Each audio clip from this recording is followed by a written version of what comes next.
Forum. My name is Jade Unger. I'll be just helping manage time during this candidates forum and kind of be a moderator, I guess. So hopefully I don't have to moderate much. We'll just be listening to you guys talk more than me, but just a few housekeeping things. So as I said, my name is Jade Unger. I'm filling this role for Brian because he is in a new role in his professional life and is stepping away from the pack. So gotta have somebody on the mic. So appreciate, honored to be asked to fulfill that role, and hopefully I'll be able to not let everybody down and meet the high standards. That's why I'm saying go close. Yeah, he's in throwing distance. He can get me, throw something at me if he needs to or whatever. So as most of you probably know, we're in Shawash-Illy in Grand Ronde ceded lands. I'd like to thank Naya for letting us use the building here, and also thank the candidates for being here. It's a long drive, and just appreciate you all being here. It's a good turnout, and thank you to the membership for showing up as well. So there's also a coming candidates forum next Saturday in Eugene at the Grace Community Fellowship at 11. It should be around 2 hours, just like we'll do today. If we don't end up meeting all the time, we may not use that full 2 hours, but we'll see where we get. I'll try to be punctual. So if you see me looking at my phone, that's why, because there's no clocks on the wall. Okay, so we're going to start off with around 1 minute candidates introduction statement. I think we could probably start with Jack and move down the table if that's okay with everyone, or do we need to draw straws or Rochambeau? All right, so I will hand the mic over to Jack. Again, thank you for being here. Go for about a minute intro statement. Here you go. All right, good morning everybody. I'm Jack Giffen Jr., Tribal Council member. Been on the council for September will be 15 years. I've seen a lot of really good progress. I've seen a lot of mistakes made, and I believe that I'm one that I learn from my mistakes and move forward in a very positive way. There's lots of reasons why I'm running again for council, and the main reason is that my heart's very full for the membership, and you work for the membership is very rewarding, and I'm here to serve the membership once again. And gotta tell you, I've been wandering around on my bike for the last 45 minutes trying to find this. But thank you for coming. Thank you for the questions that you will ask us in just the next few 2 hours. So thank you. That shows that you're a concerned member of the Confederate Tribes of Grand Ronde. Thank you.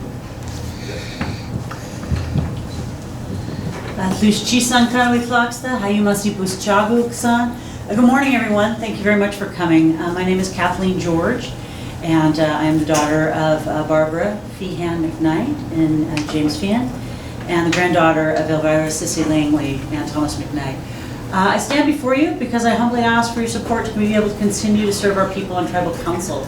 I've worked for our tribe for 14 years, and I'm really very proud of the work that Tribal Council has done in the last few years to bring more accountability to Tribal Council, more transparency, the kind of work we've done to make a free press so that the information you receive from our tribal newspaper is not influenced by Tribal Council and is independently written, to make all tribal enrollment records available for the complete review of the membership, are just a couple examples of the way we are trying to work together as a team to make Tribal Council more accountable to the people. We'll spend a lot more time talking about some examples, but I think talking about the advisory votes and other actions we've taken to really change the way we do our business, I think there's a lot of promise there. And so I know we're going to have a great conversation today, and I look forward to hearing your questions. Hayumasi. Good morning. Thank you everybody for coming. Thank you everybody for putting this on. My name is Peter Grout. I'm 44 years old. My mother and father were Peter and Val Grout. I'm running for council obviously for 2019. I, like a lot of other ones that are very, very lucky in all the services that were provided with, help buying a home, healthcare, all those other issues. And I just want to honestly give back and help protect those and also add to them. And, that's really the main reason why I'm doing this, is just to give back. Thank you for coming today.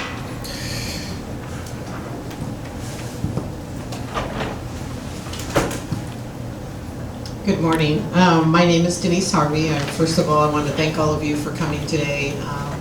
It's a beautiful Saturday morning that I'm sure we all have other things that we'd rather be doing, but I do appreciate you all being here.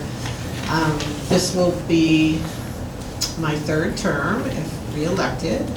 I was elected in 2013, and I have worked for the tribe for about 18 years now in different capacities. I truly enjoy my job. And like I'll emphasize a little bit on things Kathleen talked about. The team that we have today is working good together. We are definitely making things more accountable, more transparent, more honest, more open, and I hope that we can continue to move in that direction. We don't always all agree, but we all can disagree respectfully with one another and have great dialogue and come to some conclusions in our decisions that we make. And that is extremely, extremely important. I've been on when I was first elected, was not like that. A lot of distension in the room, a lot of disagreements, a lot of yelling, a lot of disrespect. And as I've worked through the last 3 years and realized that your council doesn't have to be that way, and we can work for the benefit of all of our members and truly put our best foot forward. And I believe today that's the council that we have, and hopefully I have the opportunity to be re-elected again. So thank you.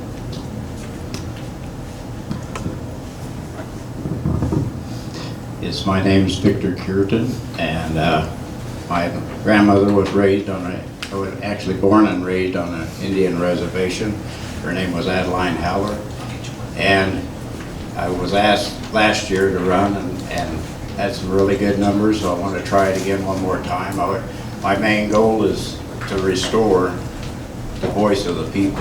There's a lot of people not getting heard. There's not things going on that can actually benefit the members. There's other things we can do for the tribe that the tribe, is not really putting a forward foot to.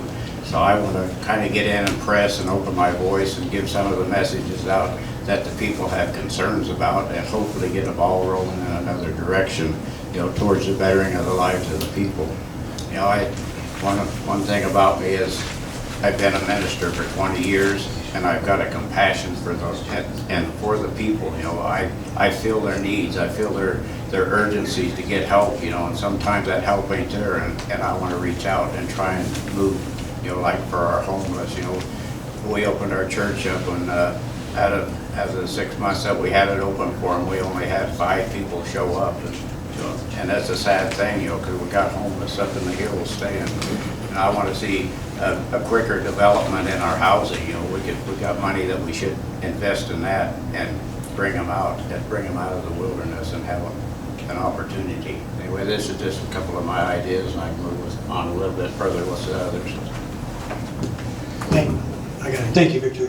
My name is Louis Younger. I'm the grandson of, I'm actually the son of Ed Younger Porter and the grandson of Cecilia Rosa Russell Porter. I was asked 3 years ago if I'd take an opportunity to be able to run. I started working with the casino in 1999 in maintenance, worked my way through the maintenance department through manager, became the public works manager at the Confederated Tribes of Grand Round for 3 years. Supervisor of the wastewater treatment plant and its growth and expansion, and then back as the AVS services manager, and I also sit on the Confederated Tribes of Grand Round Casino Board of Directors for 6 years. The tribe is taking a new dynamic, particularly in economic development. As we move into economic development to try to be able to get businesses to sustain and support our way of life, to try to be able to work toward a more sovereign nation, free of government bondage, if I can use that word. I think that my experience in facilities management construction and an opportunity for working with mergers and acquisitions of some of our properties. I'll be able to bring an experience to the tribal council that they haven't had before. The tribal council is doing a great job. We are becoming more transparent. The ordinances that they've created have really helped, and they're going to continue to be able to do that. I've had an opportunity to work with Michael Langley when he was the auditor at the casino. I've had an opportunity to go to work with Denise when she was the head of the gaming commission. And basically, we're on the same track in a lot of areas that need to be worked on. I want an opportunity to be able to thank you for coming. I'm hoping to be able to field some good questions today, and I'm looking for your support for this year. Thank you. Okay, good job, candidates, keeping to the roughly 1 minute time frame there. We're ready to take questions from the audience, so is there anybody who has a question ready? Okay, go ahead. I'd like to know your individual plan or style. You're not always going to agree 100% with the way the council votes or decisions of the past. And often I hear people bringing up decisions of the past. I go to most of the Wednesday meetings and stuff comes up time after time after time that is years old. Would you help us to move forward? Those decisions have been made.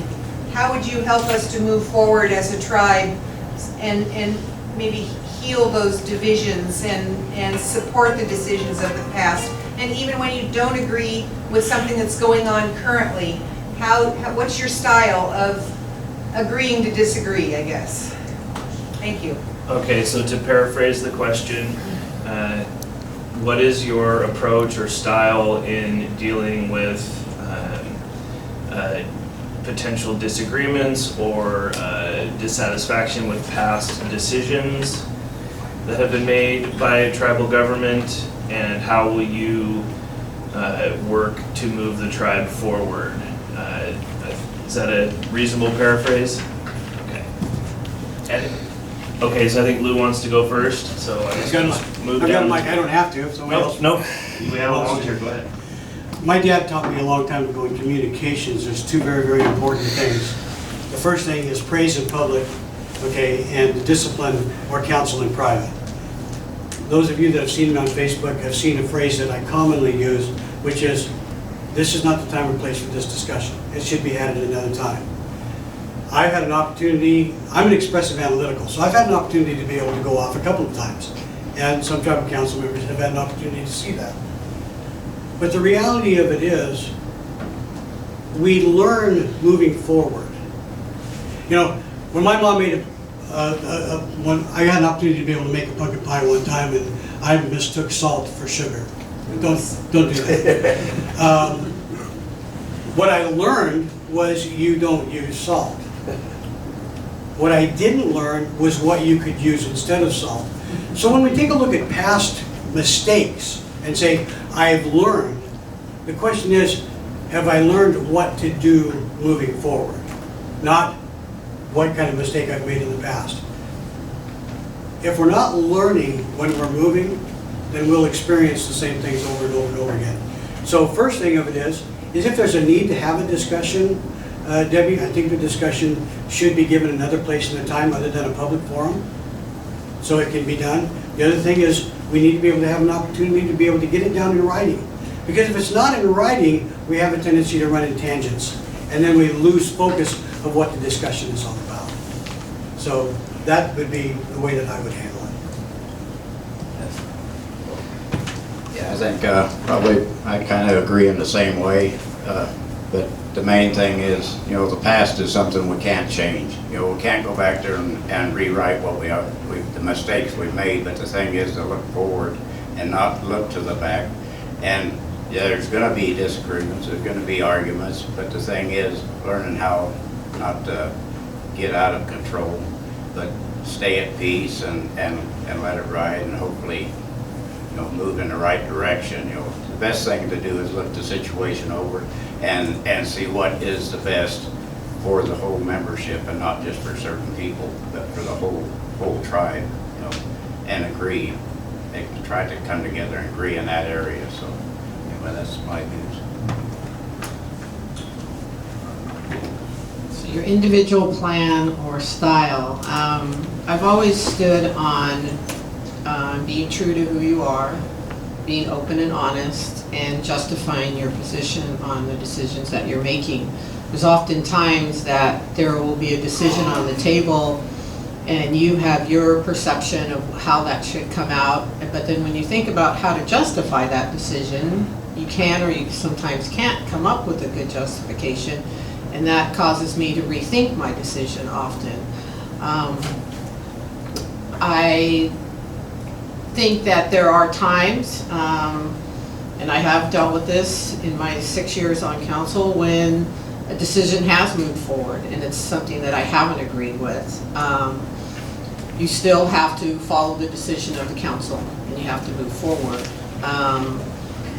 You have the right as an elected official to express your differences, and I do believe that is important to do. But you have to move forward with whatever decision has been made and look at it in the most positive light and make the best of that situation, whether it was something you agreed with or not. That can be difficult at times, but you have to know that you are part of a council and there's 9 people and 5 people essentially make the decision that is by law moved forward through the tribe. So I do believe it is important to have those difficult discussions behind the closed doors, but there are often times in public forums that people will say things that are not accurate, and I think it's the responsibility of an elected leader to bring that inaccuracy forward in a public forum, because if you don't, everybody walks out of the room believing that. And that carries throughout the community and the grapevine or whatever you want to call it. So when there are misinformation that is spoke of in a public forum, it does need to be corrected at that time. And it's not to create distension in the room or to argue or debate with somebody necessarily, but to put the correct information out there and to always be honest.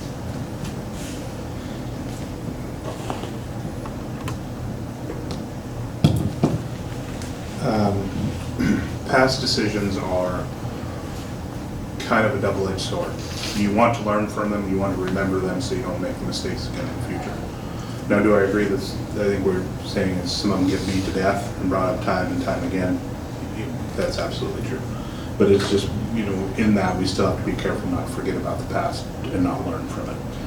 As far as my style, I think I've shown when I've talked at meetings, and I'm trying to be as respectful as I can. I'm just looking for the information, the answer. Ultimately, it's up to the 9 people sitting up there to make those ultimate decisions. All I can do is give my opinion and give their side of things and try to look at the issue as a whole. I try to learn from my mistakes. I've made personal mistakes. I made career mistakes, and we all have. I'll make mistakes during this run. I'll make mistakes if I'm lucky enough to get on council. And you just have to learn from them. As far as disagreeing with somebody, if I was, again, lucky enough to be elected, I agree with Denise that, you know, it's 9 people, 5 ultimately is what the vote takes, and you have to support that. As far as disagreeing with somebody, I have said numerous times that I don't know when we have lost the ability as not only a nation as a whole, but also as our sovereign nation, to disagree and just disagree and walk away and shake hands and say agree to disagree. It seems like there's so much, if you don't agree with me, you're against me. There's just that hatred there, and I don't know why that is. That's not what I'm about. I can wholeheartedly disagree with somebody and walk away at the end of the day and say thanks, yeah, have a great day. So I hope that answers all of your questions. Thank you. Thanks, Debbie, for your question, because it addresses something we see a lot on our tribal council and in our community. Anybody who watches the Wednesday night meetings, or goes through general council meetings sees this pattern of folks coming forward and bringing up an old issue, maybe a very old issue, one that does not seem to need to be readdressed, but kind of using it as a wedge issue in our community. And so I agree that it is something we need to be very conscious of and look at. Now, when I say that, I don't mean that we're all going to agree. We're not. And as Denise pointed out, we don't always agree on tribal council, and that's the way it should be. There's 9 people there who bring 9 different life experiences, but what we do have to do, and what I believe we owe the membership, is the ability to disagree respectfully, professionally, and understand that the way the system works is the majority rules in our democratic system, and then we need to move on. Now, there are times when issues from the past, because they haven't been resolved or they haven't been fixed, continue to create problems today. We have to be honest about that, and that means our work isn't done on that issue yet. We have more work to do.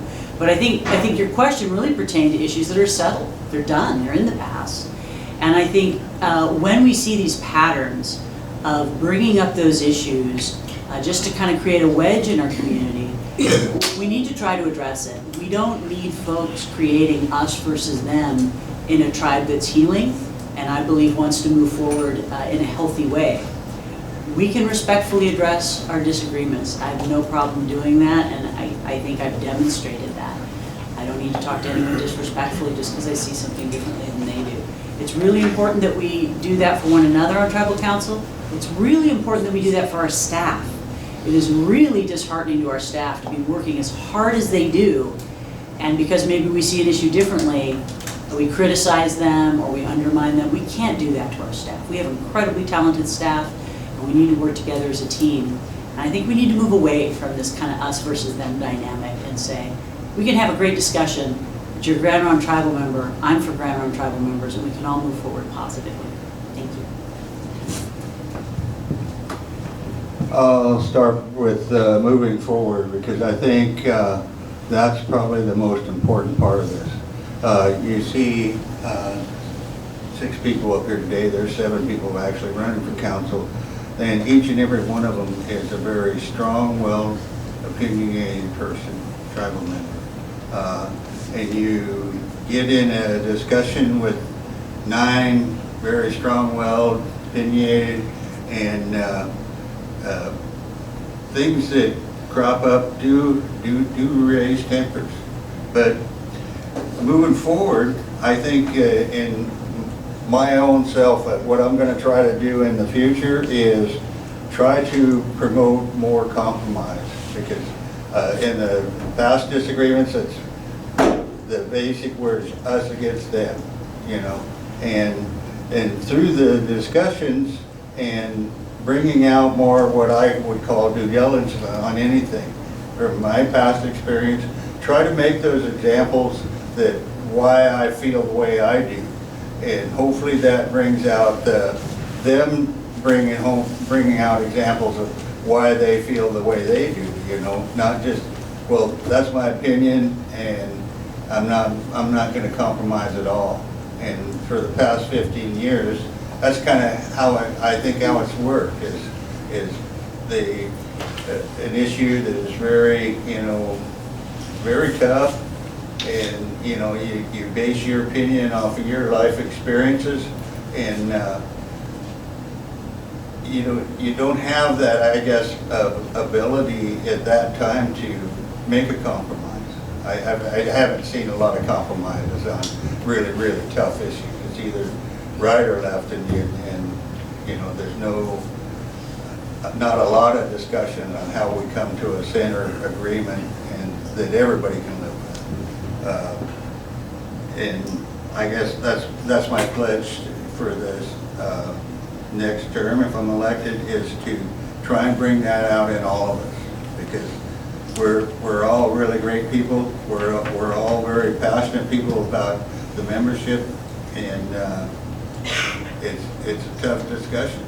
And I think the membership has to learn the same thing.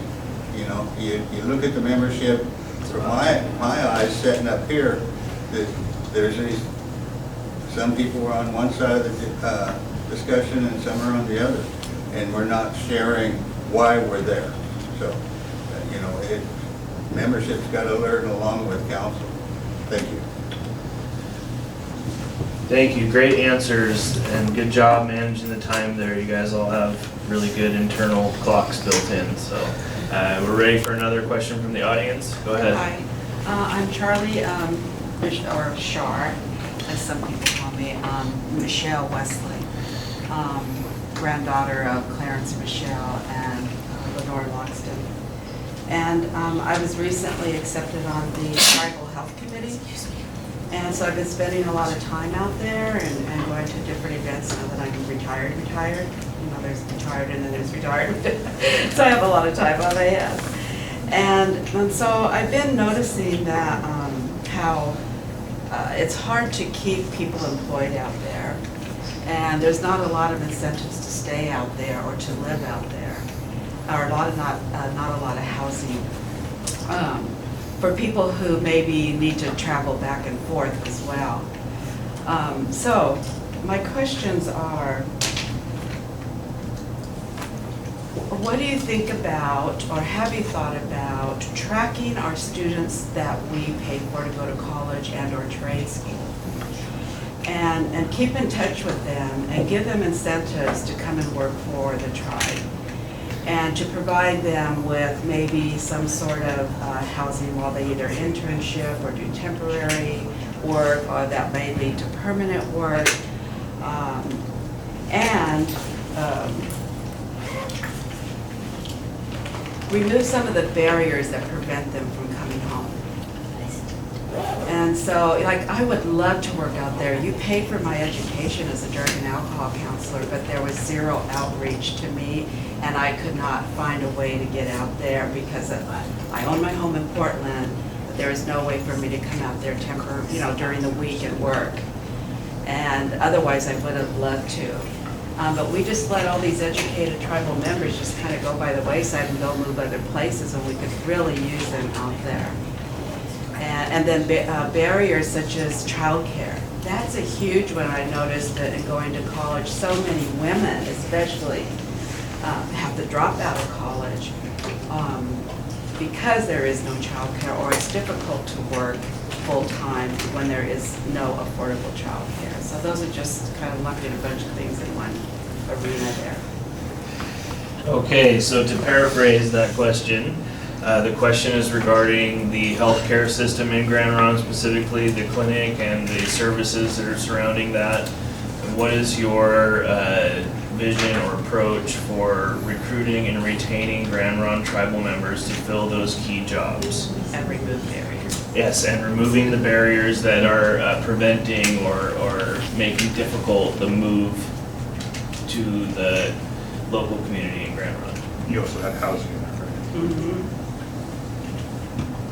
Yes, and one of those barriers is housing, yeah. Those Housing and childcare. factors, yeah, childcare, things like that. Thank you. Well, I want to thank you for your question, and I feel like by your questions, we've had previous conversations, which we've never have.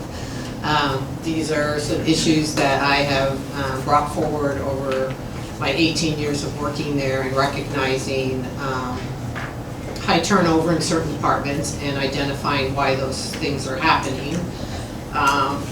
Also, the child care and the shortage of housing is something I previously worked in the hospital field and recognized that when you have a 24/7 business or live in a rural community, that child care and housing are at a critical shortage of access, and that since we have, at one time we had approximately 2,000 employees that drove out to Grand Ronde or lived in the Grand Ronde area, they didn't have those services available to them. So I believed, and I know Roy Rohde was one of our previous CFOs at the casino, him and I worked on trying to promote and having some foresight of the needs and how that would retain employees. If you had housing and if you had childcare, those were two good things that would keep people employed and retain them, because retention,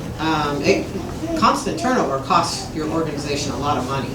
So by offsetting those costs Because often it was childcare is too expensive, we can't build more housing, but you offset those costs by being able to retain your employees. I'll try and make this quick. Those are all situations that have been talked about, and having that foresight. And I know some of these candidates here that are even new that have come up and talked to me about that. I always talk about one of the strengths I believe a council member needs to have is some foresight in being able to look at what the problems are and having solutions to those problems. But as we all know, it takes 5 people to vote on those decisions. So I appreciate your concerns. They have been concerns that have been brought to our table, and I'm hoping that eventually someday our council will address those issues and we can move forward.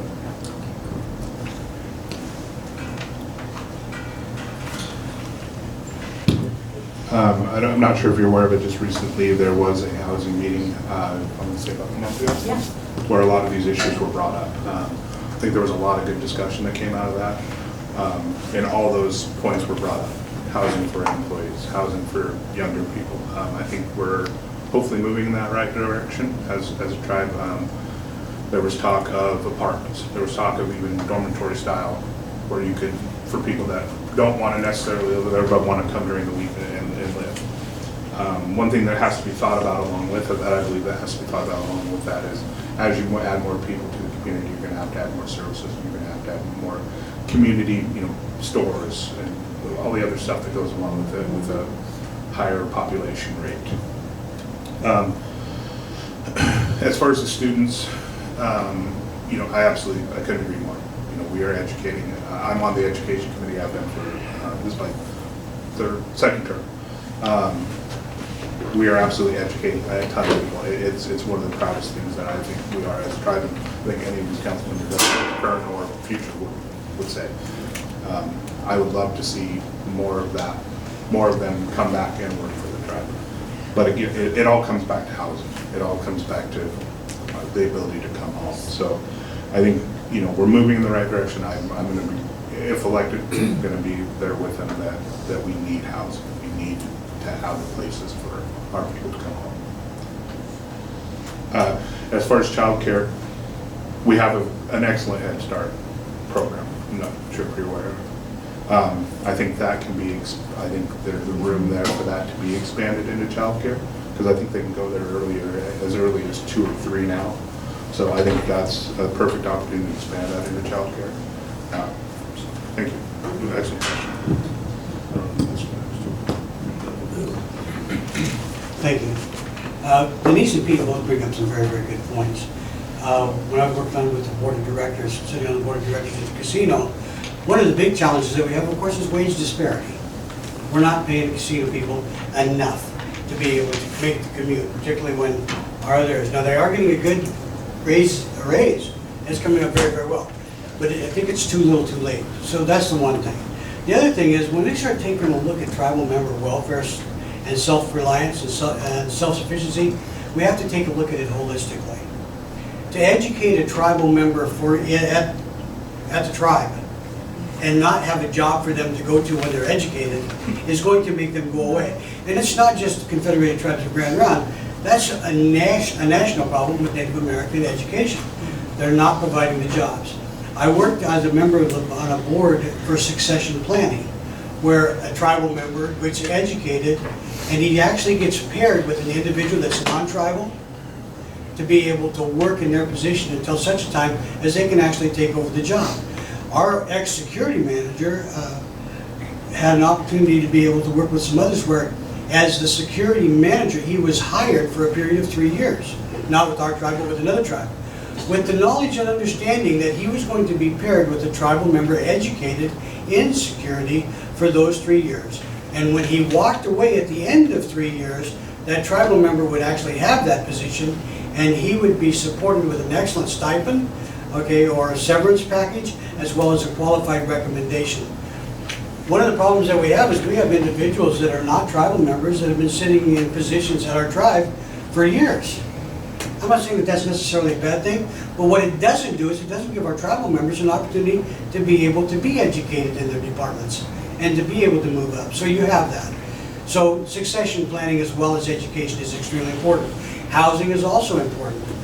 You know, there's a way that we could probably utilize tribal dollars to be able to create low-income apartment housing, not only for tribal members, but also for other individuals that come to work out here. And we can coordinate that with daycare. It's going to take some juggling in our budgets, but I know that we can do it. We've all reviewed the budgets every year for the last 9 years. We know when there's funds available and when they're not available. The other thing that we have to be able to really concentrate on, and I know Victor will agree on this, okay, is our NNAA recovery programs and housing. And I have a son that's been through rehab 3 times. And if I can be perfectly honest, the rehab program that we've got at the tribe really doesn't work well. Just Okay. a quick check on time there. You're a little bit over 2 minutes, so we need to wrap What that to up. say? I'm gonna give this to Victor. It's tough because I am, trained to allow my elders to speak, and I hate to cut you off, Lou, but just doing my job here. Thank you. Okay, yeah, I'm gonna kind of agree with Lou also, yeah. But, housing is one of the most downfalls of our tribe right now. We got so many people that are in need. And when I first moved over here in 2006, you could rent a house down at the end of the street at Bunsville. I guess they called it that. Yeah. Anyway, for $500 to $600 a month. But now the new owner, he got to rent up to where it's like $900 to $1,200 a month, and that's why our people are struggling right now. The wages didn't go up that much, and they can't get no help. Just a little here and a little there. So anyway, I often thought, with the land that the tribe has, why can't we do another development, something similar to the trailer park that we have, only maybe in houses, kind of a rent-to-own type of thing, where the tribe can just pay what they can afford, for a payment and go from there, And me, when I first come over, I decided I wanted to be educated myself. I signed up, I was gonna go to learn how to be an inspector, but then I got to thinking about it, 4 to 6 years, and I said, man, I don't want to do that. I'm already old anyway, so anyway, I think a trade school, I learned at a young age to be a roofer, and I stuck with it for 50 years. I still do it occasionally, even though it's tough on me, but I said it's a good trade school, where they can get a wage that's compatible, with the economy, with the cost of living, so I think there are some of the good ideas that I think would work. We have the ways and management of doing it if we could just set our minds and our hearts towards the people. All right. Yeah, thank you for your question, and it's a very important question. Because the tribe has worked very hard to get very well educated tribal members, and every time we have a kind of a high level position come up, I ask, why can't we go to our tribal members that are educated in this field and maintain a list of these people? And they keep telling me, well, that's their confidential information, and I don't understand that, because the tribe gets them to that position. Why can't they utilize that investment that the tribe has in those people, because they can just help the tribe out back, So I keep working on that. We need that list. The child care and housing, I feel, go hand in hand. In order for people that are just coming up and getting started in the working industry or world, it takes a lot of money for child care. It takes some single parents, it takes over 3/4 of their wage for child care. That's been a discussion on several occasions. I think housing needs to have the same discussion with council and try and figure out a way to move forward to get success in developing a program. The healthcare industry, the tribe has a few people that are very well educated and are doctors and stuff, but I don't know what the exact barriers would be for those. I know housing probably would be, you know, like our high-level professionals now, most of them live in Portland, Salem area, you know. I don't know if that would meet their lifestyle. We just had the housing meeting and we're trying to develop home ownership program on tribal land and things like that. But without having the tribal members come in and have discussions, we really can't focus on what their barriers are. We got in our own mind what the barriers are, and we've hit on some of those. We haven't got to where we need to be, but to develop those programs. But I think without hearing what the tribal members' needs are, we can't get there. Thank you, Jack. Thanks for the question. It's a really important one. Excuse me. You went right to one of the big problems, which is housing. Whether for entry-level folks who, if you're getting an entry-level job and a relatively entry-level wage, you're probably not going to be able to afford a place out there to live, or even our higher wage positions, doctors. They want a commutable distance to their house. It's really hard for us to keep doctors. We've managed to keep some, but folks don't want to commute so far. So one of the things that Tribal Council is doing is we're in the process, I believe, of getting housing unstuck. When I came on Tribal Council, we didn't have any immediate plans to be building more housing. We're now currently finishing up new apartments. We're going to be building elders housing, 36 units, both market rate and low income. And then we're also developing plans for home ownership. And if folks, if you haven't already filled out the housing survey, it's going to be live on the housing website through the end of July. Please do that because we want tribal member input on what those home ownership opportunities look like. And the reason I mention all those is because they will help reduce the waiting list. You know, some of the folks who might just be renting, like, a cottage or a condo now, if they end up moving into elders housing, that opens up more space for other people. So we need to keep going, and I really believe that providing a variety of home ownership opportunities is really the next step. There's a lot of folks who are in rental housing now that if they could buy a house in the area, they'd be more than happy to do it. But out in Grand Ronde, unless you want to buy 30 acres, there are really very few options. So I think we have to keep moving, and we hope everybody fills out the survey so that your voice is heard in what we develop. I think the other thing we have to do, and you mentioned, wanting our tribal leaders who are educated and who have success out in the professional world, we want those folks to be able to be leaders at our tribe. And one of the things we have to do, and I believe, again, we've started this, but we have to stay on the course, to stabilizing kind of our HR situation. I've talked to a lot of our talented, successful tribal members and I say, how come I can't get you to come be a manager at the tribe? And I hear a lot of reservations. Well, I'm afraid if I go out there and I make the wrong person mad, my career may not be stable. It might not be a safe place for me to go and invest my talents. If I have to take half my pay cut because I want to serve my tribe, I might be willing to do that. But I want to know that that's a stable place where if you go and you work hard, you're going to be rewarded. And so I think Tribal Council has been working hard, and I think a lot of us are very committed to staying out of our staff's way. As long as they're doing a good job, they're following the rules, we don't need to micromanage them, and we do not need to get involved in that. And I think we're starting to see that pay off. Just in the last few years, we've seen high-level, successful tribal members return to our communities to be managers. The director of our healthcare clinic is a tribal member. HR is run by a tribal member who is a very successful HR manager across the country. Public relations, we got a high-profile tribal member who came back and is doing a fabulous job. So we need to continue to do that. We need to let people know this is a safe place to bring good work, and we're going to provide housing options for you. Yes. All right, great answers, thank you. And I have, excuse me, I have a question from the audience. So real quick, one order of business. I didn't do a good job as the MC on the very first question. That was Debbie Anderson at the beginning of the forum here. I'll try to make sure we get the names out of the folks who are asking the questions as well.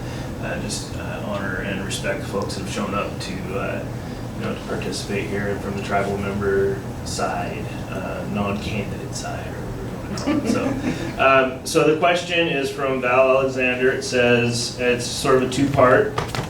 Several candidates mentioned that they will listen to tribal members. What specifically are they referring to? And then on a specific project, there's a question, how much did we spend on the new human resources building? Was that voted on by the tribal members? And do we have a volunteer of anybody who would like to field that question first? Denise?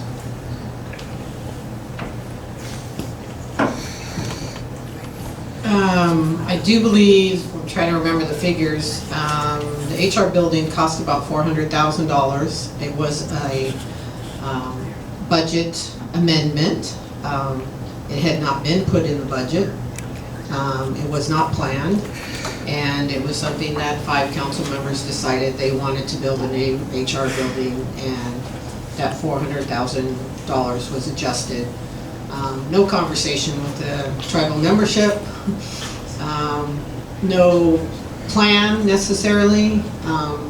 So those things, you know, as we talk about people in how decisions are made, those types of decisions have been made many a times over the last 30 years, where a budget adjustment, something will come up and we have the ability to move the budget and make that happen, as long as you have 5 council members that agree to that.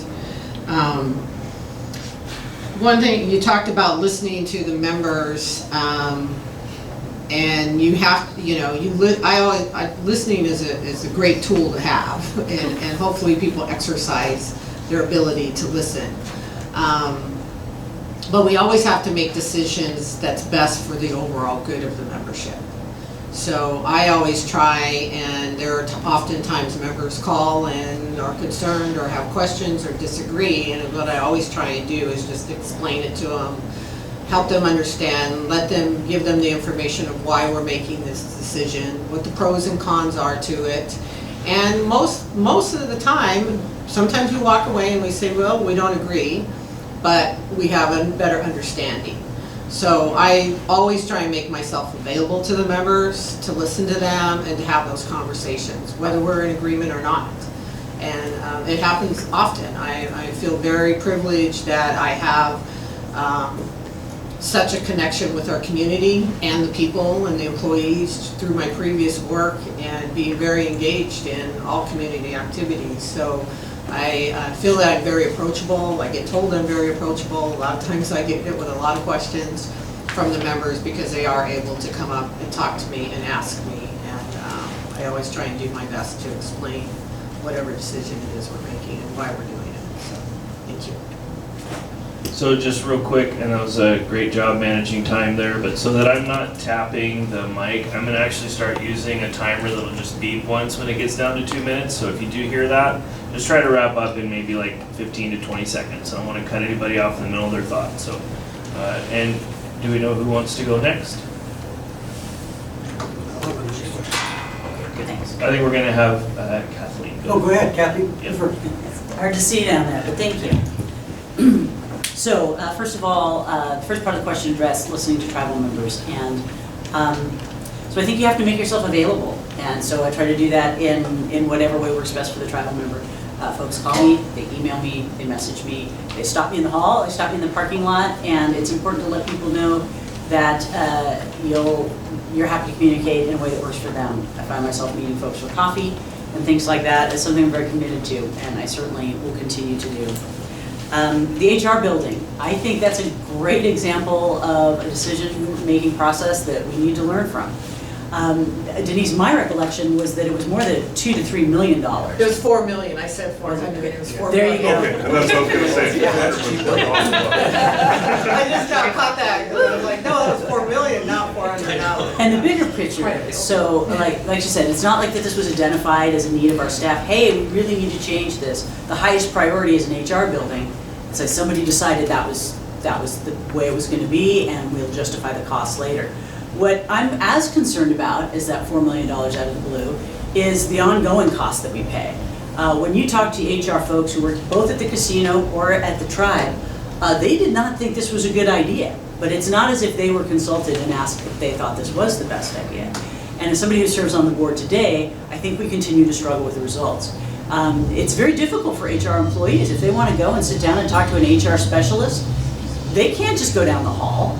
they've got to get in a car and drive a mile, and you can't do that on a 15-minute break. So I think, also, it's a 24-hour operation. Our HR building certainly isn't, and our HR specialists actually have to run 2 different computer systems for tracking HR actions, and so it's simply not an efficient process, and we're looking at that now. We're trying to understand how we can make it work better. So I think, some folks like to say, oh, I hate planning, planning's boring, but I think planning helps you prioritize major investments like this, and helps you say, why is this one more necessary versus childcare, or versus another type of building you might need, and then helps you prioritize them. So that's an example that I hope we really learn from, and we don't repeat that kind of last minute investment. Okay, thanks. I had an opportunity to be able to work with Eric and some of the others when we started talking about the HR building. I was opposed to the HR building as a member of the board, and one of the reasons for that, of course, was the difference in the political aspect of what needed to be done. When you start taking a look at the governance side of it, where you get half a Friday before a holiday off, the holiday off, the amount of time that HR wasn't going to be available to casino employees, added that to travel time, and the travel time for lunches, and the rescheduling, we actually calculated what that would cost, and I wish I could have that number here. The other thing is, when you start taking a look at what we wanted to do, or we were going to do, I didn't want to do it, but we were going to do, I said one of the things that we need to do is just, we have a plan. Let's just rebuild the education building. Take those plans. They're there. They function. They work. The space is available. By the time you took input from all of the major managers, which is truly a mistake in planning, okay, there were so many change orders that were added to that the cost was driven up. The issue is not only that, but when you start taking a look at building a building, you have to take a look at your infrastructure first, just like housing. Take a look at your infrastructure. What is that going to take? Then you take a look at your structural cost. What is that going to take? And then you take a look at what they call the FF&E, furnitures, fixtures, and equipment. The stuff that you're going to be putting into the building, the computer systems and that type of thing. What is that going to cost? So when you sit there and you take a look at a budget, particularly for construction, you want to take a look at all of those considerations before making a decision. It's one of the reasons that I was running this year, was because as we move into economic development, I believe that I'll be able to help in those areas. So the HR building and its cost was astronomical, and it wasn't necessary. I was a manager at the casino, and we had the space. We could have kept it where it was. We should have. Yeah. Okay. Now you know what it sounds like. Thank you. Well, listening to the membership, I think it's easy to listen to the people that are surround you and support you. I think where it gets more difficult is the people that don't have the same views as you, and I think that we all need to do a better job of listening to all the membership, rather than the groups. We all have our families and stuff that are right around us. I think that it's important that we start going towards the majority of the membership has a voice. Take it away from 5 tribal council people. But the HR building, everybody talks about the logistics. Well, for the vast majorities of our casino being open, HR building was down the road by Seaway, past Seaway. So they were used to traveling that distance. So that, and when the discussions of the HR building was happening, it was more about centralizing all the HR people in one area so we could service our tribal members. Some tribal members never ever went to HR at the casino. And the HR building, whether people like it or not, it has done that. A tribal member can go in there and they can can look at a job at the casino, they can look at the job for the tribe, and I think that, you know, is it successful? I think we're still working on that, you know. But cost of the buildings rise every year, you know. I think one of the first expansions, the preschool was like 500,000. We got some pretty good square footage, but this last one, it's a lot more, you know. The cost of building buildings is double, and cost of materials double. Finding that out in today's laws reform. But I think everybody's desire for the HR building, you know, and there was a study done, and I think we had like getting upwards to 37 people in okay, I didn't hear. Oh, I'm sorry. That was your reminder. Go ahead and finish up real quick. Okay, you know, we had people doing the same job at both places, and this was an opportunity to consolidate. Thank you. I think we'll go down to Victor. Okay, yeah, I kind of agree with Jack. You know, one thing about being a listener, I think it should not just stop at just the two people. You know, if there's a concern there, it should be brought forward onto someone else, you know, brought forward to their need, you know. It's so important, you know, because the membership is what hires the council. The memberships are the ones that vote us in, you know, and we should be that ears and pass their concerns on to the rest of the people, you know. I noticed here just recently, you know, it seems like even your voice don't make a difference anymore, you know. You can stand up and you can say this and you can say that, but minds are already made up, so we can't do nothing about it. But the thing is, there should be an ear open to the concern of the people, you know. And as far as the HR building, I believe it's a good thing, you know. There should be people from each come together, you know. I said there's the casino runs 24/7, and there's a concern all the time. There's a need all the time down there, and there should be a building open that the people can come to and get some help, you know, for the whatever arises in their job or whatever else. You know, they shouldn't have to wait for a Monday or anything like that. They should be able to make their voice heard immediately. So, yeah, I think that's my worries, you know, getting that voice out to help the people. So. As far as listening to membership, I think that's one or two number one reasons why you're there as council. I mean, that you're there for the membership. I'm one that's always willing to listen, whether we agree or disagree. Always willing to listen, regardless of who you are, and you know, I'll take the time to do that. I think in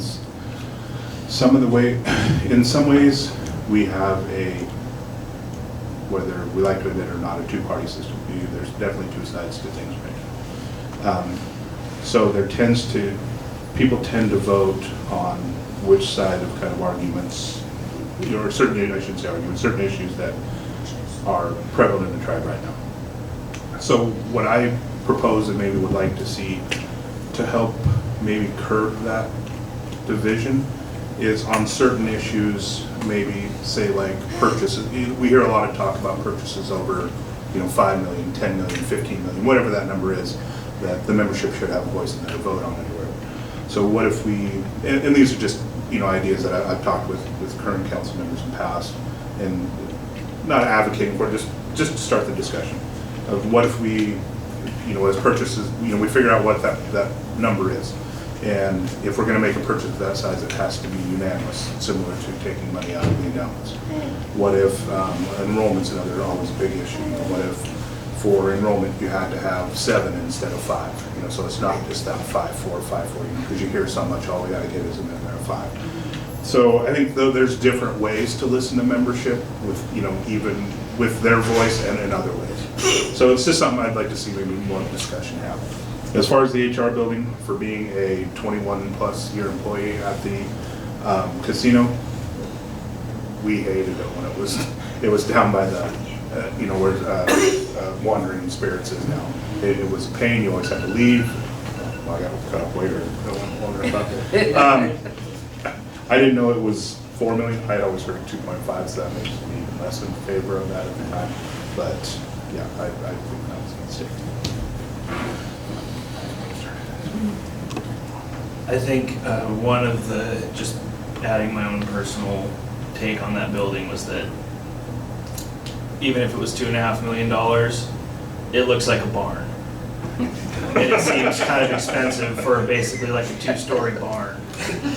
For me, you know, like I work in the facilities field, I know about what it costs to build buildings, especially government buildings even, and it just was, you know, maybe some of that outreach and communication, why it was so much would have helped, I don't know.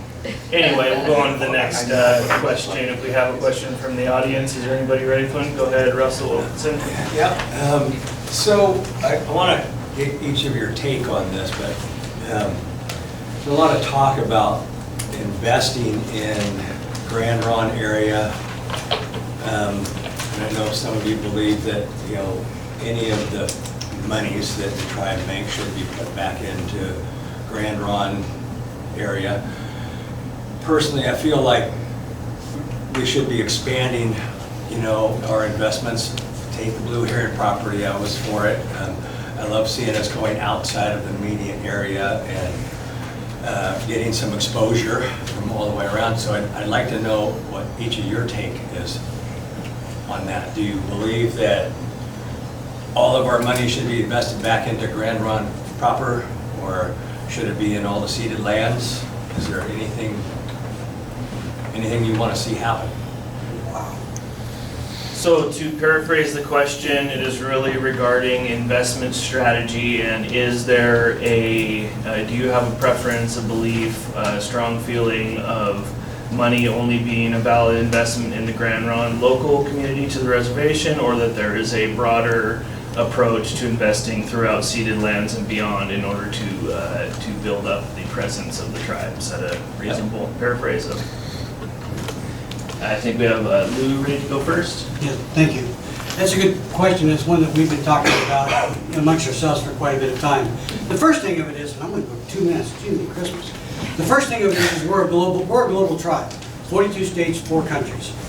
Okay, we have people all over the United States. How do we utilize the funds that we have to be able to assist in giving all tribal members the same type of benefits? That's something that we're going to have to answer. The other thing you're talking about, when you start talking about economic development, is the different avenues of economic development. We talk about economic growth. Economic growth is when you take money, you invest it into a business, and there's really no return socially or economically, okay, or culturally to the members of Grand Ronde. So, but the tribe cannot run businesses. Governments are not designed to run businesses. The federal government's only business they ever had that did decently was the U.S. Postal Service, and it's $6 billion in debt. So when you start taking a look at governments running business, that's a bad thing to do. We can invest, we can partner, that's part of our due diligence process. But we also have to grow the community that we live in through the structure, through housing, through business opportunities for tribal members. If tribal members want to become self-sufficient and self-reliant, they're going to have to learn to be able to, or be taught, and have access to tools that's going to allow them to be able to have businesses, that's going to allow them to be able to work in the community. Yes, we've had opportunities, but because of the government, when you try taking a look at an opportunity like a small grocery store, just the time and money that we would spend evaluating the process doesn't make it worth it. We would start so far in the red that it wouldn't be worth it. So we need to be able to train our tribal members and give them an opportunity to be able to run their businesses. So economic development for the community, business, social services, economic development for the community, or for Grand Ronde, you're starting to talk about economic growth. And then you're talking about how do we sustain our government, or how do we sustain our tribal members throughout everything. That's going to be a tough thing to do. Perfect. I'll go next. Go ahead.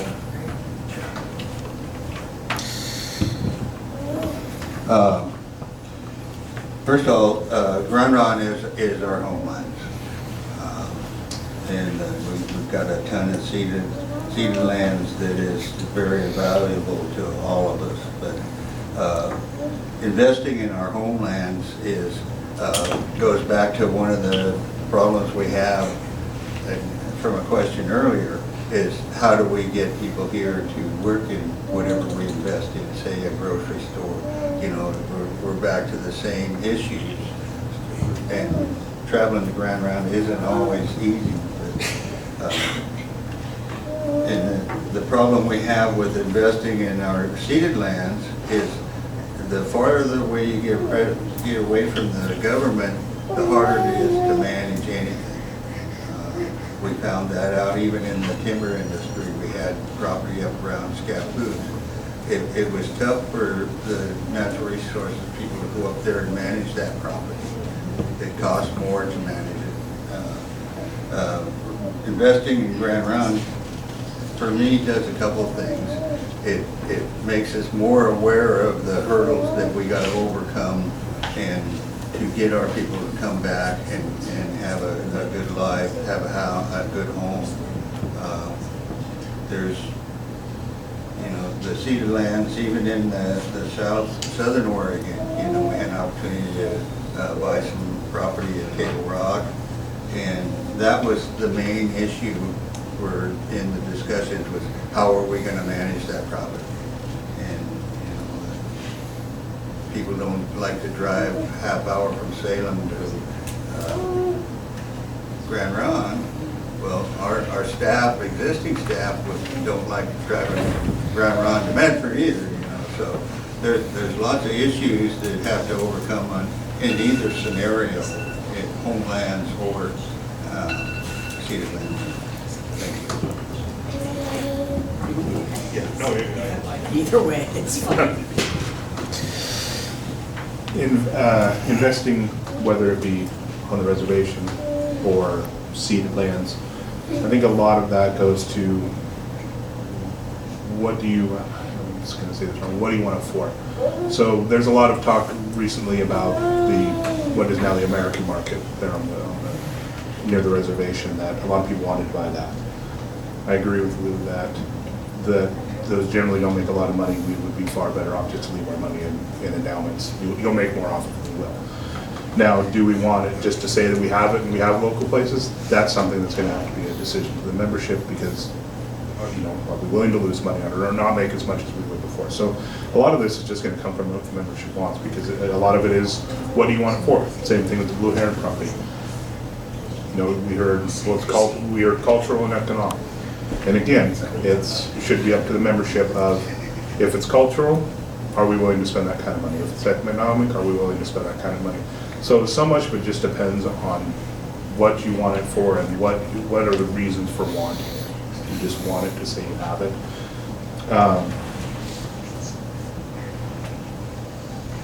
So yeah, I guess just to sum up is basically what do you want it for, you know, and are you as a membership willing to give up some of those profits just to say we had it?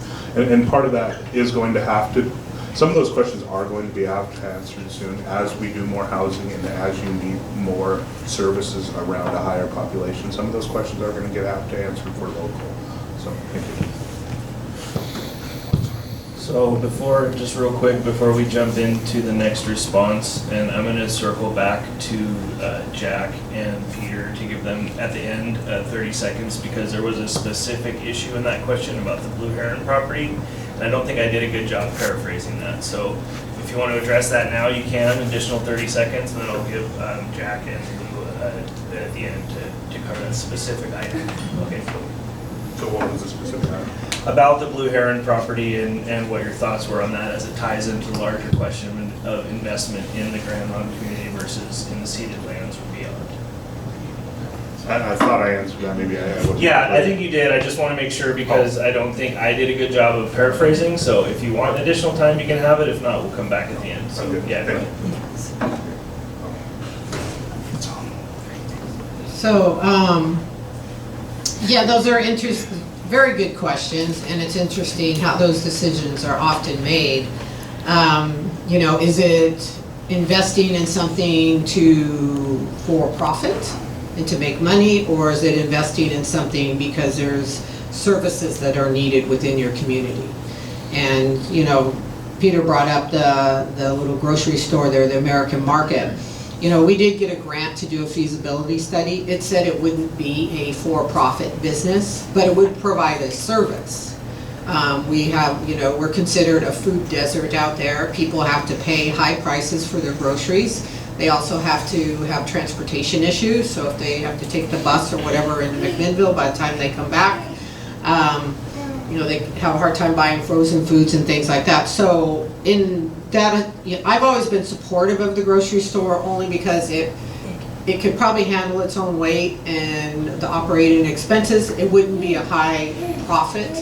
We're looking at providing foods and goods to people at a reasonable cost that's locally convenient for them. So you evaluate that.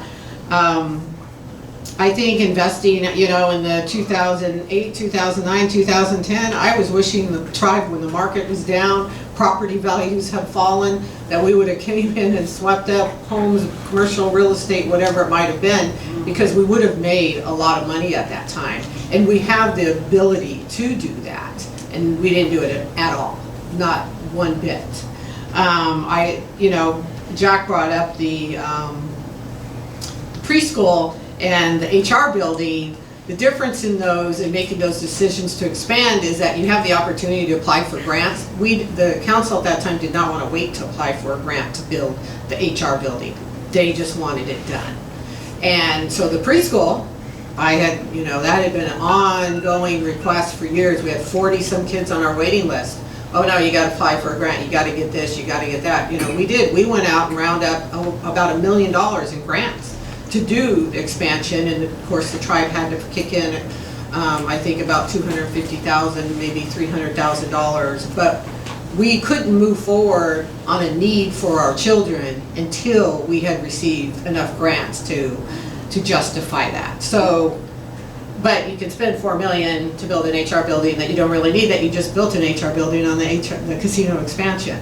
So I think in those discussions there's a lot of things that go into that. But I will say, to have the membership voting on that's why we do the advisory vote, so that we can kind of get an idea. But at the actual time of investment, it takes 30 to 90 days or more to do a vote, and sometimes you're going to lose out on those. So, Kathleen?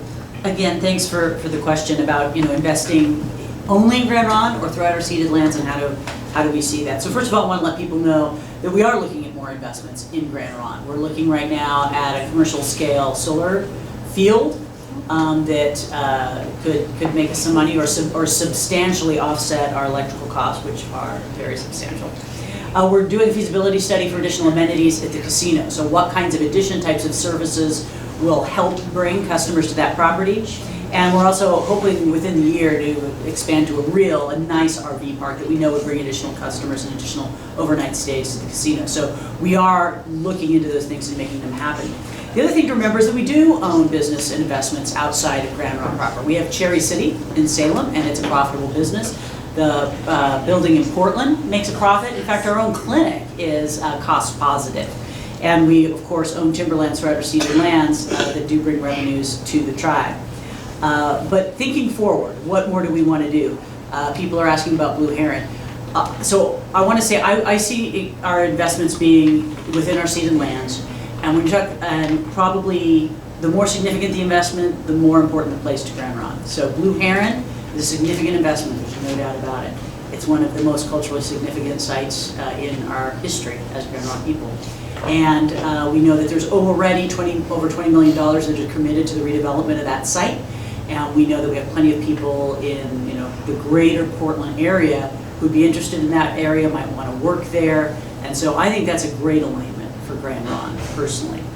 I am definitely not in favor of far removed investments.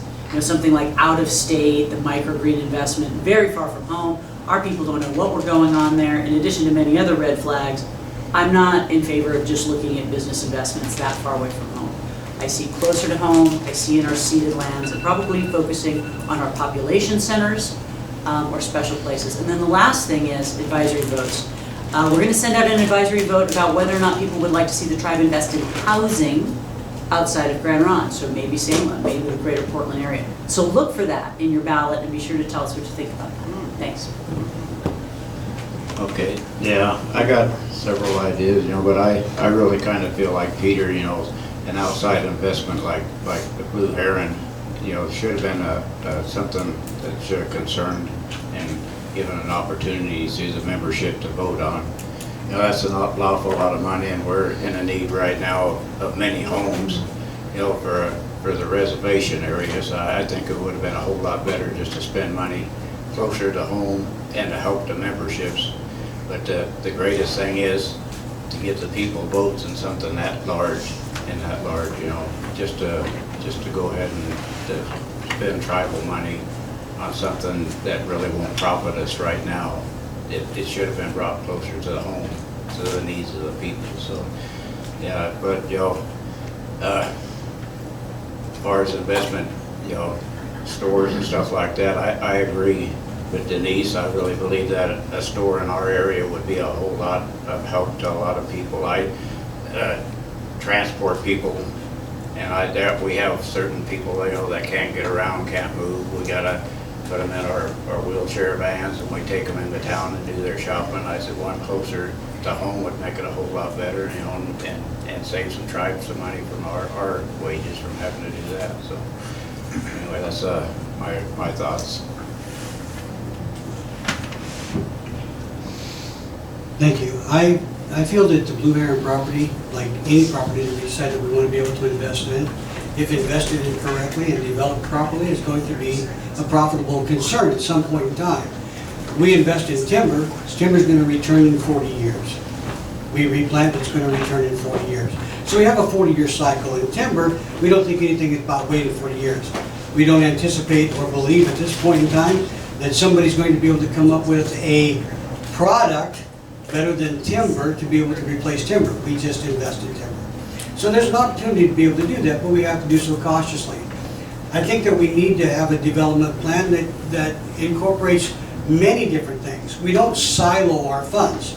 We don't silo our funds just in Blue Heron. We don't silo our fund just in housing. We have to be able to take an opportunity to be able to dynamically spread those funds over 4 or 5 different opportunities. So to answer your question, yes, I believe Blue Heron is a good deal as long as we take care of it properly. But I believe that we also need to take a look at some things in Grand Round. Okay, thank you. So just to give Jack an equal chance at the end to talk about Blue Heron if he wants to. If not, we can move on to the next question. Jack, I was just feeling guilty that I didn't do a good job paraphrasing the question because there was a specific ask about the Blue Heron property and what your thoughts are about that in terms of the investment strategy of the tribe being local to Grand Ronde and what that mix should look like. So go ahead. About a half a minute. Well, the blue herring, is a pretty hot topic, but I personally would like to have it. The whole issue with me is timing. Right now, in my opinion, is not a good time. When we've taken a hit, and we're going to purchase this with the reserves we built up over the 25 million that we can't touch. And this time in our history, we still got one more attack coming from England, whether we like it or not. And we were down a pretty good percentage on the first attack. And to me, the next one is where they could get us. Because when they build their hotel, they have an opportunity to capture our high rollers. Our high rollers totally understand the difference between Class 1, Class 2 gaming, and it's all about timing for me. It's scary not to have that reserve and going in.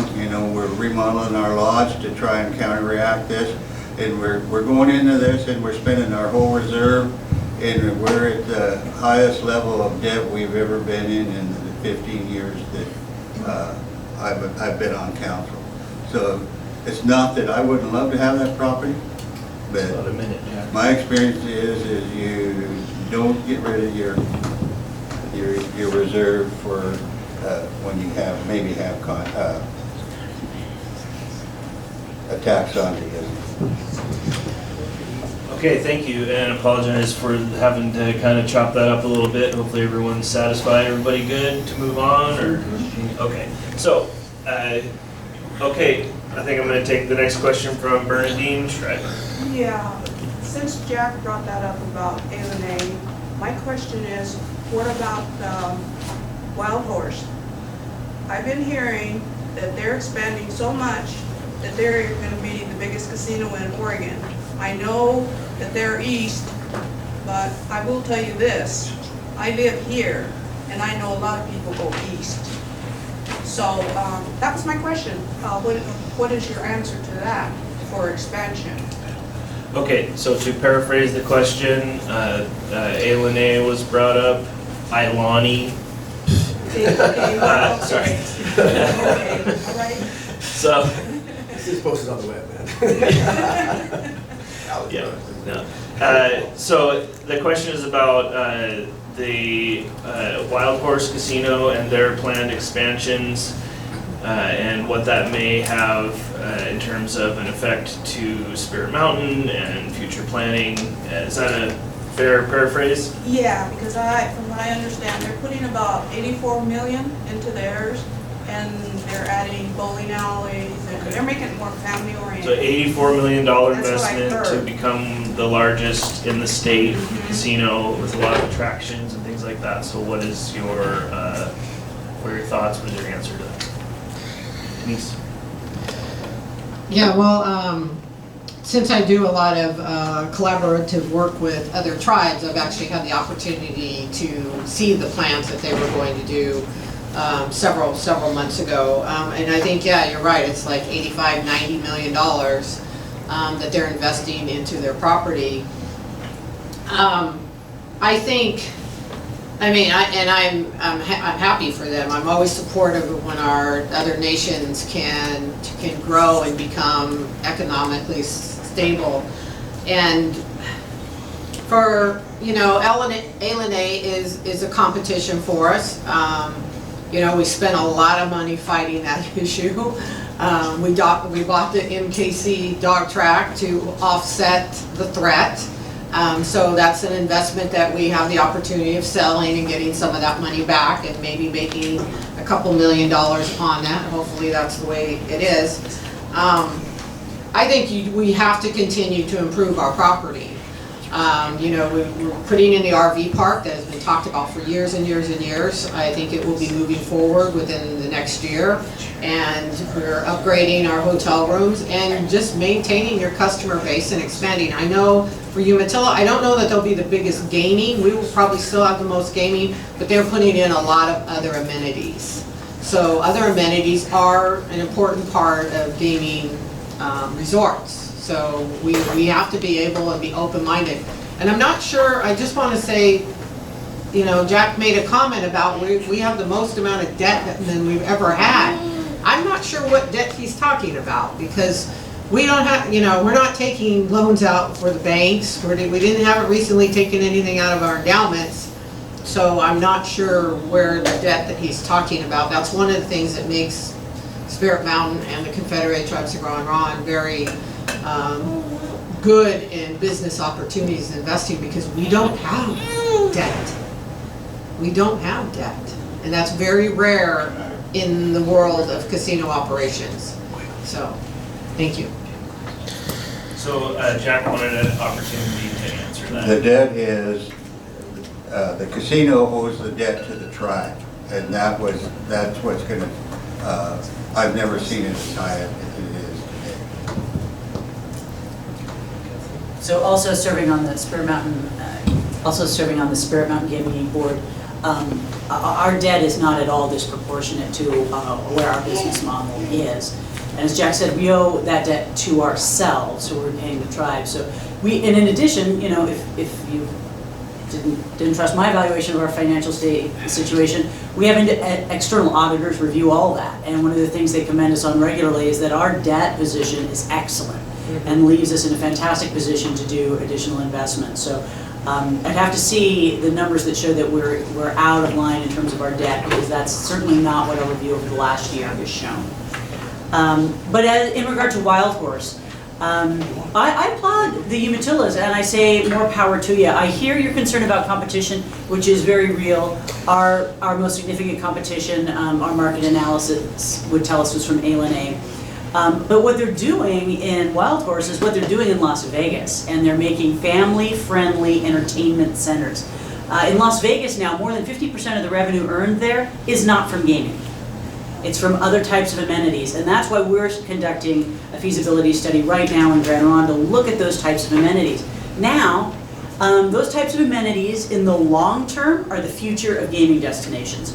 In the short term, it's going to be some risk and some learning and some trial and error. And so that's why we're starting with the feasibility study. We got to work with some folks. We have some folks in leadership positions who are not very comfortable with that. Like, you know what we do gaming, and that's all we do.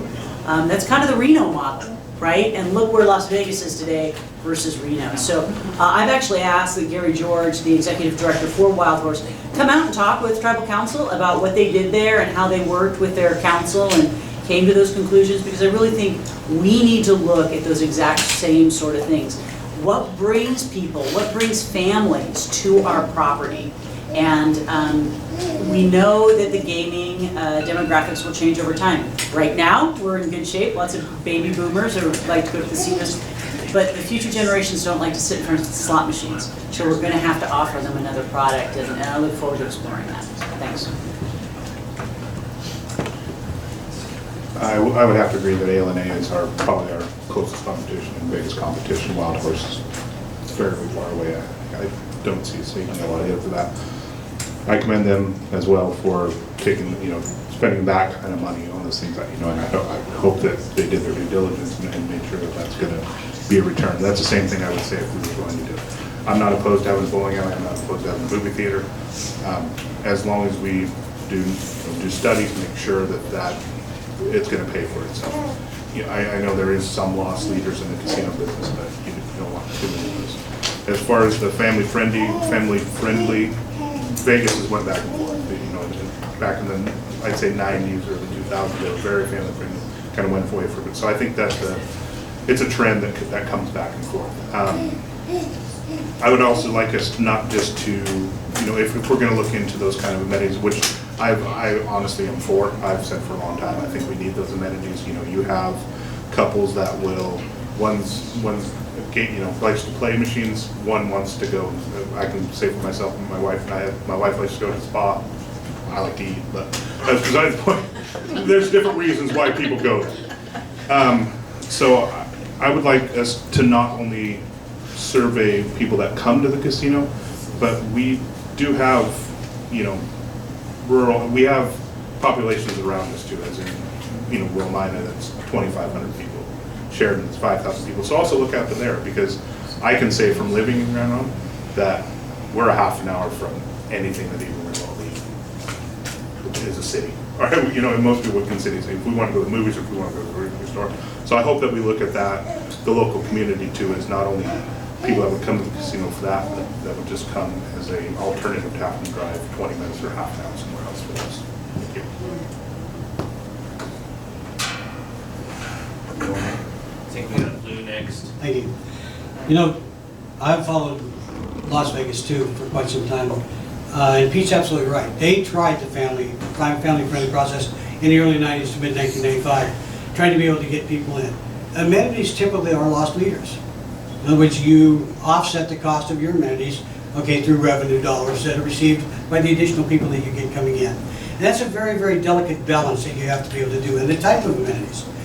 Spas for wives that like to be able to indulge themselves while the men are playing blackjack or whatever they want to is a good deal sometimes. Swimming pools where you've got the potentials for liabilities and that type of thing may not be good. So amenities are a good process as long as they're balanced fairly and developed well. The second thing that you want to take a look at is Alani. I remember when Justin Martin was screaming a loss of 40% revenue when Alani was going to go in. As a matter of fact, I believe we adjusted our budget down to like revenue being about 47 million from the 96 million previous year because they were so concerned.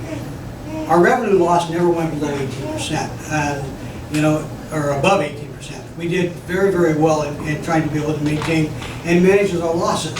So, and we're going to continue to do that through what we're doing with the casino, with the development that we're doing, the upgrades that we're doing, and some of the amenities that we're putting in. We should never stop doing anything out of fear. Never.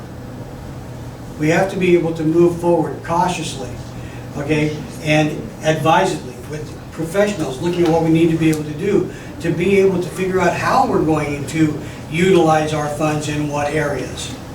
But to put a stop on Blue Heron, to put a stop on amenity improvement, to put a stop on purchasing land because of what we're afraid might happen, is going to put us out of business. We need to try to be able to continue to improve our properties. Okay, I'm gonna go to Jack and then I'll Yeah, I applaud the people that are managing Wild Horse because they've obviously done their homework and fully understand what all of us are calling the Vegas effect versus the Reno effect. You know, we have had a pretty steady flow and an increase in revenue at the casino for many years because we were what I would call a slot box, or I think that's what they called it in the industry in the early years. And I think we should have been planning probably 4 years ago, but instead we're under the gun and we need to start planning and look at the models for those amenities that is going to bring the families.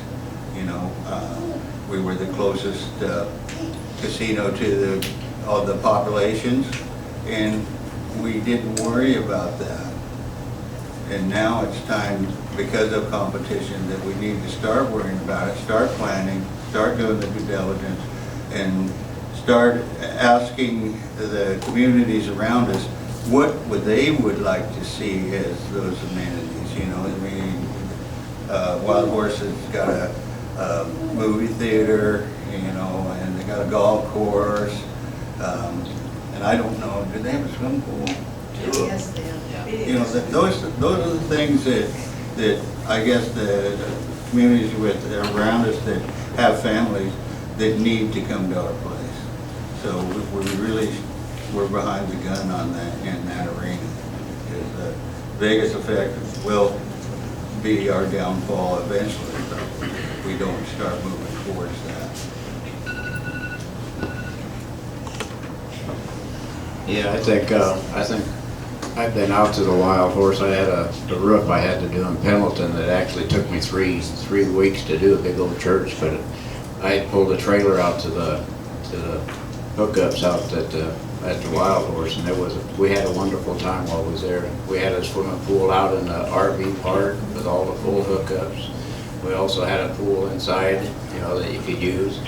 And yeah, I think amenities would help ours, you know, but I'm like Peter. I think a good questionnaire or something sent out there to ask the public what would they like to see improved in our casino to help them stay longer or come back or something like that, you know.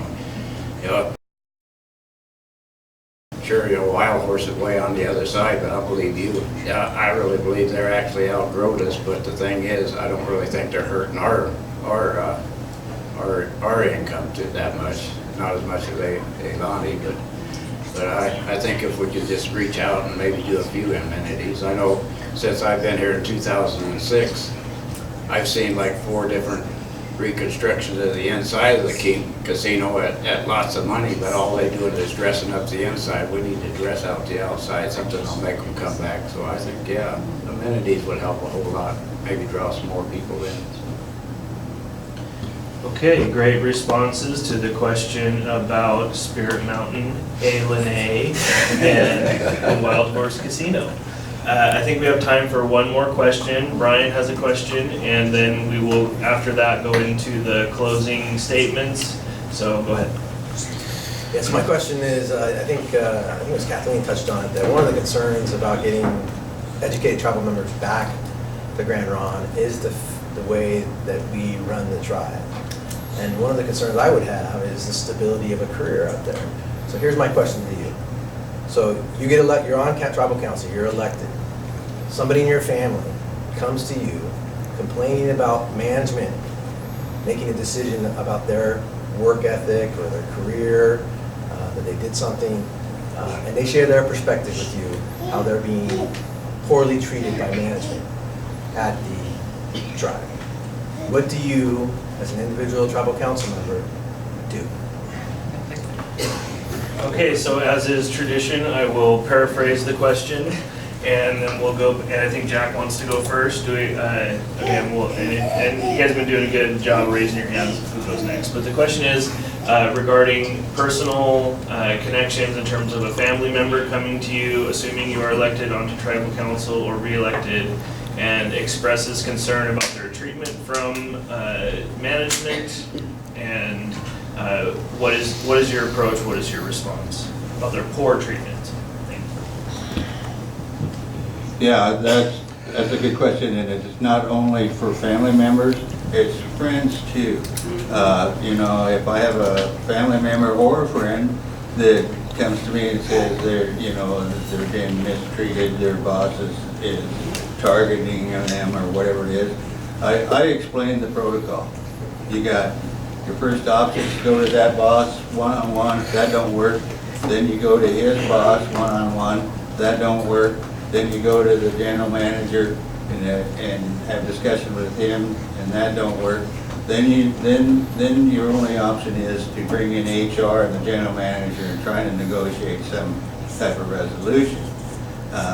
The last, very, very, very last resort is to call for a meeting with council. You know, that's not going to do that person any good. But you got to settle it outside of your own personal feelings. I don't want to be involved. My family has had issues in the past, and I don't want to be involved. You know, you're a grown-up. That's between you and the process, and there's various steps in that process. But the only way I get involved is explaining the process and the steps. So that's how I handle it.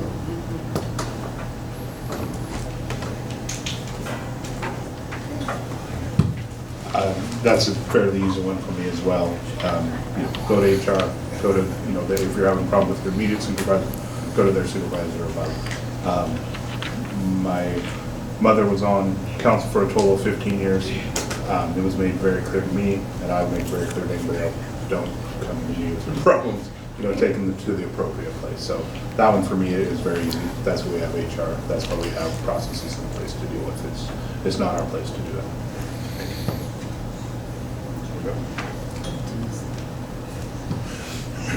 Yeah, so this is definitely a situation that comes to our table or our attention either by a request to have a meeting with council or just granted people contacting and talking about their concerns and issues that are going on.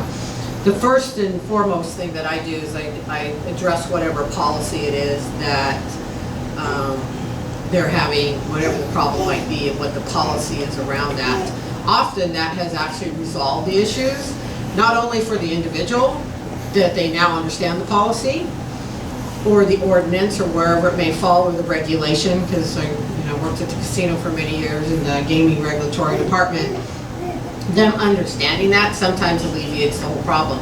Often though, they can go back and share those policies or those regulations with their manager or supervisor or whoever it is that they're having an issue with, and sometimes that helps that manager or supervisor understand that policy too, and the situation gets resolved.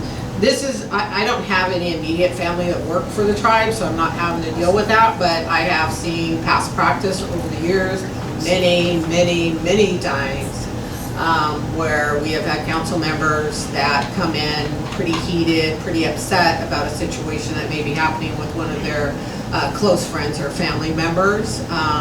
There has been interference. I've questioned it. I've been yelled at for questioning that. But typically, we just trying to keep it clean and really helping people understand what the policy is, why there's a policy, and majority of the time it goes away. A lot of times we're not getting wind of these issues until it's too late in the process, and it's hard to correct at that time, and usually there's some not so favorable outcomes for you know, the individual employee sometimes, but if they're, teaching people policies and regulations is actually a good thing. I mean, it really helps people understand why we have them, so, thank you.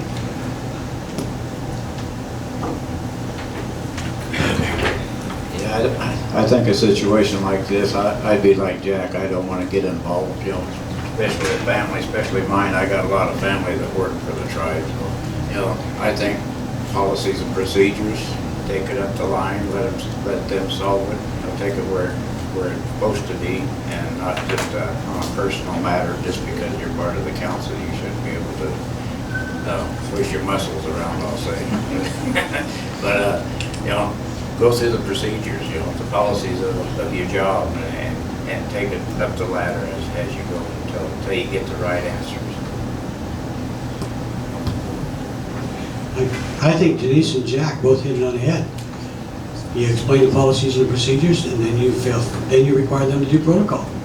It's the way it's always been. I've worked as a manager in a department where I've had a son 2 positions under me, and I've worked as a manager in a department where I've had a son across from me, and they've come to me a lot, and that's exactly what you do. Here's the policy, here's the procedure, follow it. So I appreciate the question. It's a really important one, and it has been a disincentive to many of our very successful tribal members. And it has been a problem in the past. I can say I have been informed that in the past, a council member has introduced an ATP, an authorization to proceed to fire a tribal member manager. And that's never where tribal council should be. It's not our role. I agree that you start with, number one, is there a misunderstanding, or do they understand the applicable ordinance or rule? We have an occasion, something that comes up recently, we have so many tribal members applying for tribal jobs, which is a wonderful thing, but only one of them can get the job. And like, we've had situations where 5 tribal members applied for the job, somebody didn't get it, and then they felt they'd been unfairly treated. Like, I was discriminated against.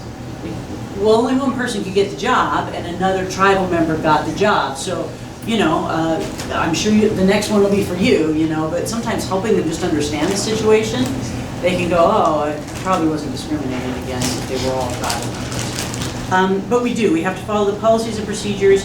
If talking to their manager, I always encourage you, go to the key, talk to the person you're having the problem with. If you need help with that, ask HR to help you. That can often solve the problem. If it doesn't, you have the right to talk to their supervisor. If that doesn't work, you have the opportunity to go to HR.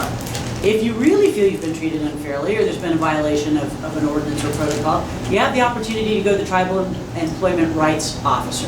We have an ordinance that protects tribal member employees. And if you really believe that something wrong has been done, you have an opportunity to take it to that person who can kind of act as an advocate to explore the situation and see that all the rules were handled appropriately. And then another opportunity we have, sometimes tribal members are intimidated to come forward with the problem they see. They're afraid if I speak up about what's going on, maybe my manager will get mad at me. So we do have the reported line, which is an anonymous reported line. It's available both at the casino and on the tribal side of things. And sometimes people take advantage of that to try to say, I want people to know this is going on. I'm a little concerned that I want to stick my neck out and say it publicly. So I support all those processes, and I think they need to be available because of the difference of opportunities and problems that can come before tribal members. Tribal council needs to let the process work.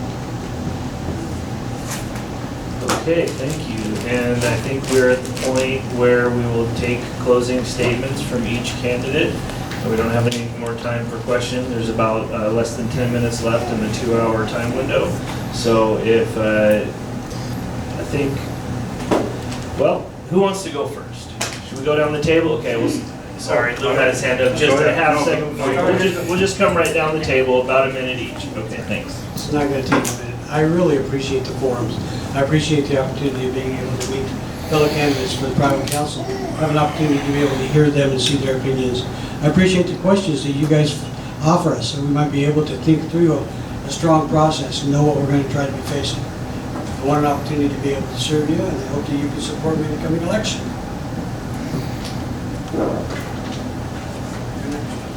All right, yeah, I appreciate the same thing for each and every year.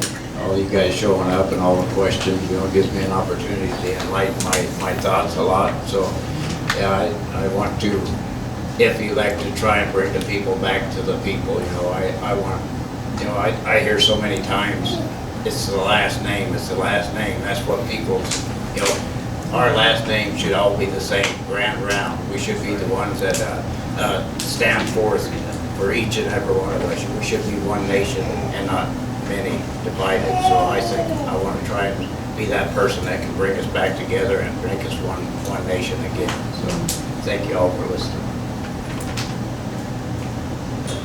Yeah, thank you once again.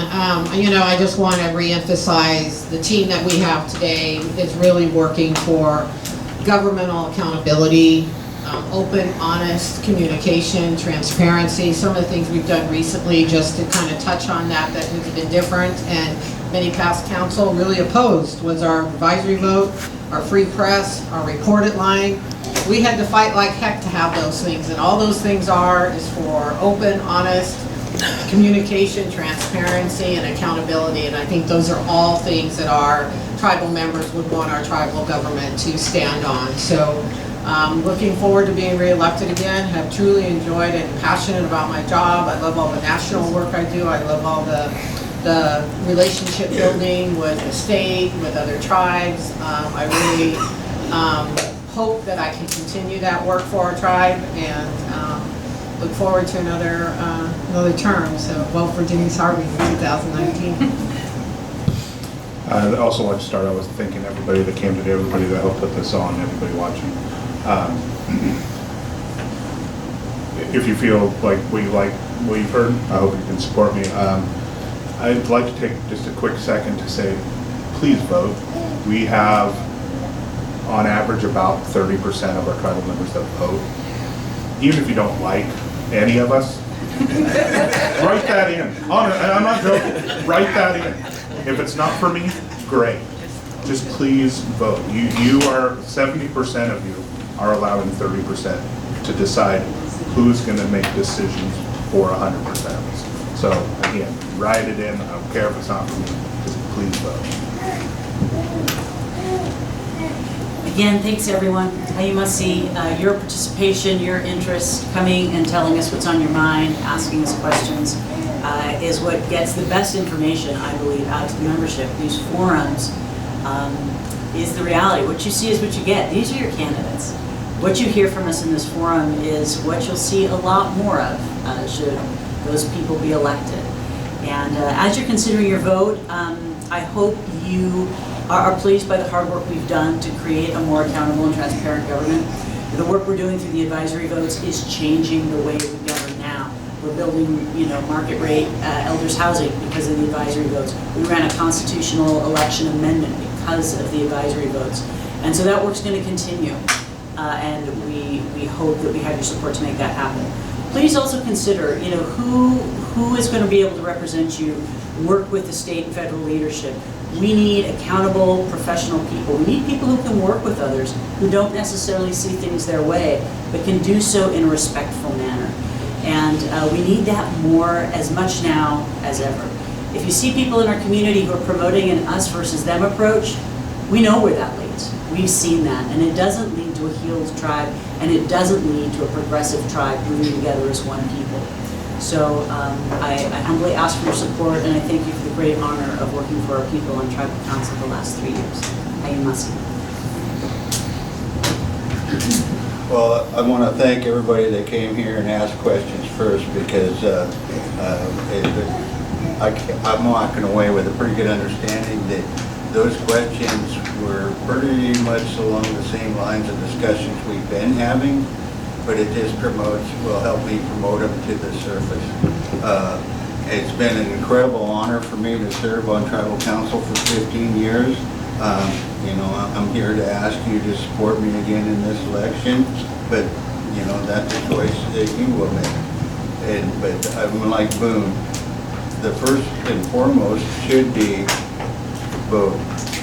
And if you have a relation that's not voting, try and push them into getting involved. Getting involved, that's the first step of making your voice heard.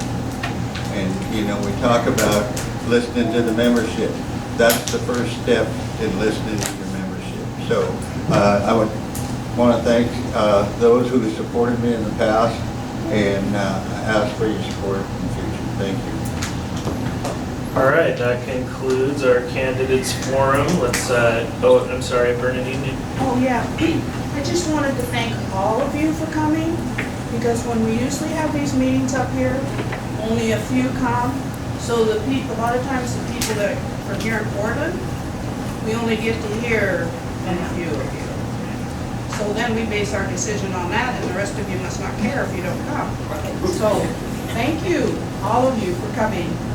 So again, in the tradition of recapping, we'll just recap Bernadine's comment and thank you to the candidates for being here for such a good turnout.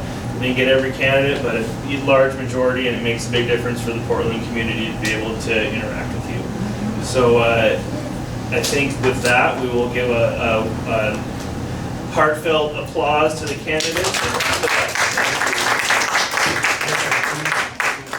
Oh, yeah, and also, sorry, one more thing, just one more plug for next weekend's candidate forum in Eugene. What is the church? The Grace Community Fellowship. Next week? Next Saturday. Next Saturday. Saturday at 11 Same o'clock. time, right, 11. Yeah. You guys come on. Thank you. Luke? Are you going to be the